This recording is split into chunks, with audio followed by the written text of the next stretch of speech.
உலகத்தில் ஒரு கிறிஸ்தவன், ஒரு இந்து, ஒரு யூதன், உலகம் எவராக எடுக்கலாம். ஒரு இந்து எடுக்க, ஒரு இந்து பௌத்தனாக எல்லாம் இருக்கலாம். எல்லாரும் கப்பல்ல தெய்வங்களை எடுத்துட்டு போவாங்க, டப்பால தெய்வங்களை மூடி வச்சிருப்பாங்க, எல்லாம் செட்டப் பண்ணிப்பாங்க. காலையில இயற்கையா இல்லாட்டி செயற்கையா விளக்கு பத்திர மாதிரி லைட் இருக்கும், எல்லாம் இருக்கும். திடீர்னு புயல் அடிக்குது, மழை பெய்யுது, கப்பல் பெறல போகுது, யாரும் அந்த பொட்டியை திறக்க மாட்டாங்க, கிட்ட போக மாட்டாங்க. கடவுளே என்றுவாங்க இங்க விளங்கிட்டானே. நான் கேட்கிற எல்லா கடவுள் ரெடியா தான் இருக்கிறாங்க. ஆனா இப்ப கன்ஃபார்ம் மாத்திரம் இந்த கடவுள் மூழ்க போறாரு. யாரு? இந்த பொட்டியில் உள்ளவரும் இந்த படத்துல உள்ளவரும் மூழ்க போறாருன்னு அவனுக்கு தெரியும். இப்ப இவனை காப்பாத்த இயலாது. நம்ம பார்த்துட்டீங்களே, அது விழுந்துருங்கல.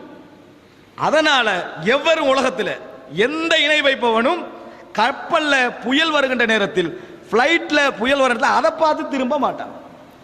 அதை பார்த்து திரும்ப மாட்டான். எல்லாரும் கடவுளே தான் நிற்பாங்க. அல்லாஹ் தஆலா சொல்றா, தல்லமன் ததுஊன இல்லா இய்யா. விளங்கிட்டானே, அவனை தவிர எல்லோரும்